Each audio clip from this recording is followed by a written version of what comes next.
سلام دوستان، خوش آمدید به کانال من. امروز خواستم کمتر دوخی های ژنسکی مورسکای رکلام کنم. بسیار درباره دوخی هایم خواهش میشد که خیلی رکلام کنید. من مرحمت اختراع دوخی های عجایبات باش نقص همش 100% گارانتیش که بوهاش با سویژه گانتا شیرین، یعنی که دردی سر کنک یا که دل به حضور کنی خیلیش نیست. همش 100% دوخی های زبخش سویژه نقص.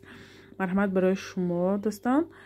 من حاضر یک چه تمشه میکشم نشان میدم چخیل دوخی چخیل زبخش البته این نامای دوخی که شما شناست دوخی майдачи من наркотик могут намша این یعنی универсальный мужской женской бегать бош приятный. من اینجا همشه کشودم نگاه کنید. انا میها майдачи ها 150 روبلی انا میها 4 نمود یعنی نمودشای عجایبات بوهاش همش با سویژه البته گرفتگی ها میدونن نمی 4 نمود یعنی نمودش است. بعد اینجا هست انمین دوخیچه ها ورساچی البته همه میدونن این دوخی چخیل دوخی بوهاش بوی پریاتنی ها راستی مغازه به ها قیمت مفروشد تا 700 800 تا 1000 روبل مفروشد. عصبی که من خوانندم فروشم برای همین با نرخ دسترس برای شما من مهیا کردم.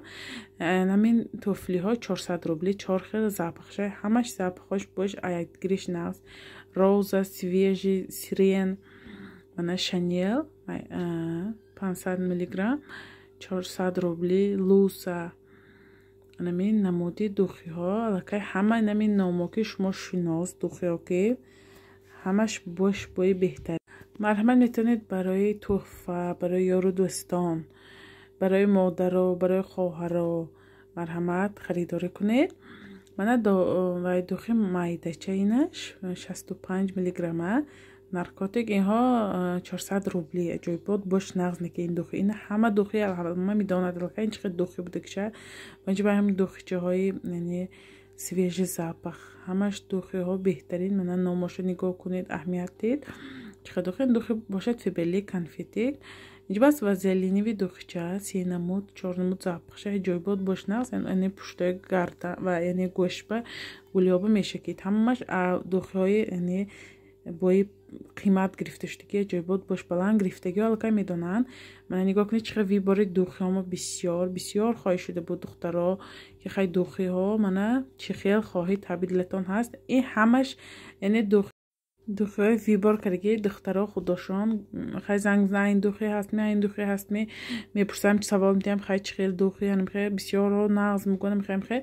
البته فهمیدم که چند نمود خیلی دوخی ها باش نقض است. اسویتینه راستی نقض همیشه من آوردم برای شما. این همش مرحمت برای تحفه برای خودتان برای یارو دوستان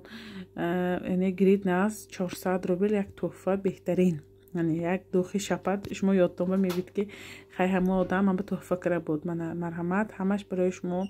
من نگاه کنید کدامش معقول شد اسکرین شات کردن نامیرای ایما واتسابی من بالا اکران با نامی من شهنازه من از شهر نوسیبیرسک کرایه میکنم یعنی دستافک و تمام شهر از 3000 روبل دستافکی ما بی پول یعنی همون شهر شما با روان کرده میشد.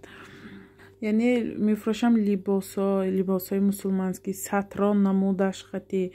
یعنی کسمتیکای کریسکی همه نمود یعنی چیزها هست علاقه آدمی که من خریداری کردگی میدونن. همین کانالی من درآید مرحمت همه نرخ و نوای چیز لباسایی که تابع دلتان چیزی میخواهید هست در کانالی من. اگه حرکت میکنم طرف برای شما یعنی چیزهای لازمه مهیا کنم. من نرخ‌های دوخی معدل یعنی صورت گرفتم که برای اسکرین شات کردن شما آسان تر شود. من همه دوخی ها عدل یعنی صورت گرفته گذاشتم نرخش قطعی نرخش به اهمیتی دوخی ها به اهمیتی همش نکی 100% من گارانتی میدم همش باش بوی نازگانده بوی تابع دلی نافورم نیست همش یعنی من باوری دارم که همش برای شما یعنی پسند میبید دوخی ها. اینجا بحث من دوخی های کلان دخترها دوخی ها یا هم عجایبات باش نازنم ورساچی دوخی ها شانیلی کلان 100 میلی گرمی ها یعنی 100 میلی گرمه من نوستگی میلی گرم هم جشبه کلانی ها یعنی دوخی 600 روبل اینها یعنی مغازه تا 1.5 فروخته میشد. خیلی میدونیم مغازه ارینده نلاک برای همین من در خانه فروختنم با کمتر برای شما با نرخ دسترس بعضی فکر میکنن که این ارزانو باش وای نغز نه که من 100% گارانتی میدم بای همش با یعنی دوخی ها استاد یعنی باش долго استادنش با یعنی گارانتی میدم برای آنکه الکی چقدر شد خودمو استفاده بریم یارو دستا گرفتگی ها یگان کس درباره دوخی حالی جواب نکردنش که خدا 100% یعنی باوری که گفته میتونم من ورساچی دخترها سفیدش розовіш یعنی سیاش розовіش با نمیجه بحث یک نمود دوخی جای بود باش ناز من خودم یک دختر با دیده گفتم نکیم باش به حد نقش 600 روبلی دوخی کلان دخترها من اینجا با هست با دوخی یعنی نارکوتیک نش کلانش نه اینجا با هست دوخی نارکوتیک کلانش برای اینکه این طلبگار بسیار این универсальный یعنی мужской هم زنم میشه женской هم باشه بای приятный چگم بای نقص هست که خیلی یعنی мужской زنان نمیگوید که این اتری دوخی мужской زد یعنی женский زد یا که женский زنان نمیگوید که اتری мужской زد بیاد باش приятный من همین ویبری ما دوخی کلان کلان 600 روبل دخترایی که بسیاری ها عروس میشن اینجا با میگن که دوخی های نغز پا باشه زبخش نغز باشه مرحمت دخترها تماما دوخی های کلان ارزان نرخی دوخی ها تماما همش دسترس مثلا یک دوخی هم مغازه میگیرید 1400 1200 1400 1300 همش انمی دوخی ها دخترها براسته مغازه به سبب ارنده و سبب نلاگ و سیویت و اینهاش خیلی قیمت تر میکنند برای همین تمامی دوخی من شما با مهیا کردم تابع دلتان با انشالله که به کدامش با مخول باشه نویسید انشالله با یافته میبیم دوخی های نمین دوخی های کلان نرخش همش بالای اکرام با نامرای ایما واتسابی من یعنی بالای اکرام با من اینجا با مفروشیم انمی آوردیم سپری رسان آوردیم دخترها این برای تن شکیدن برای تیل میگوید خیلی سپری برای خیلی تن پاشیدن اینش یعنی کریم گل همه لسیون عجیبات بوهاش نقص همش بوهای پریاتنی خیلی برای زنها بسیارتر برای زنهای ما لازم میشه مرحمت دخترها یعنی سپری 400 سوم لسانش 300 روبل این مایده‌چاش 250 روبل از نشون میدم با هست من اینجا با دخترها مایدهش نه اونقدر مایده نکیم بیهد بوهاش پریاتنی اخبش معلوم همه قطیچاش معلوم 250 روبل مایده‌چه هاش گیلاش یعنی لسان 300 روبل سپری 400 روبلی دخترها نرخش به اهمیتی بعد خیلی من همیشه با جدای نرخش موندم که برای شما کمتر فهم شود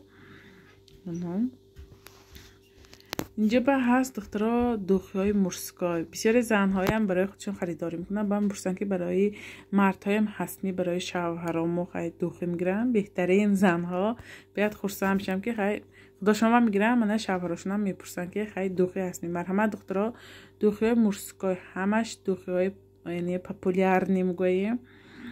نگاه کنید دوخی ها ملدیاجنی دوخی ها زپخ ها همش دوخی های کرکدیل و کاستا میگوییم عجایبات بوهاش بوی نغزی ها همش اینها یعنی 100% بوهای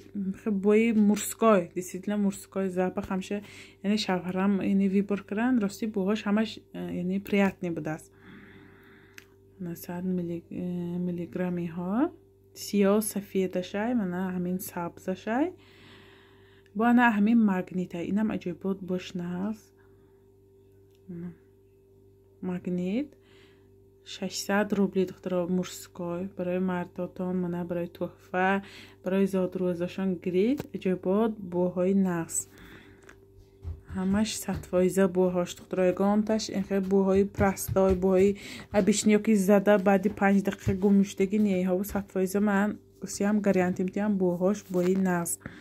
نرخش همش روی اکران با نامرای من ایما واتسابی من روی اکران با من خواستم دخترها همه یعنی کسمیت که هایمی دوخی هایمی همیشه عدل ویدیو کنم که برای یافتنی شما آسان تر شود انا می بود امروز ویدیوی ما باقی سلامت باشید تا ویدیوهای آینده